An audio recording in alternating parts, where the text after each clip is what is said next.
జ్వరం ఏమి రాదుగా నొప్పుల మీద ఫ్రీ మోషన్ అవుతుందా?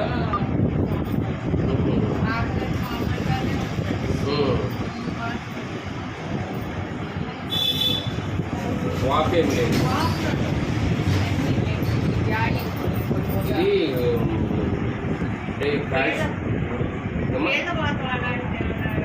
అంటే జ్వరం అలాంటిది వస్తే కీళ్ళ సవాయితం తీసుకుంటాము. కీళ్ళ వాతం అంటే అరిగిపోతే తీసుకుంటాము. కీళ్ళ సవాయి అంటే రక్తంలో మార్పు వల్ల వస్తుంది. దానివల్ల బ్లడ్ పర్సంటేజ్ తగ్గితే మన ఈ చలికాలంలో కూడా నొప్పులు ఎక్కువ ఉంటాయి. ప్రతి జాయింట్ దగ్గర నుంచి నొప్పి ఉంటుంది. అంటే అక్కడ నరం దగ్గర ఒత్తిడి పడటం వల్ల అరుగుదల వల్ల జరుగుతుంది. కీళ్ళవాతం వేరు, కీళ్ళ సవాయి వేరు. చలి కానీ జ్వరం కానీ అయ్యేమి ఉండవు.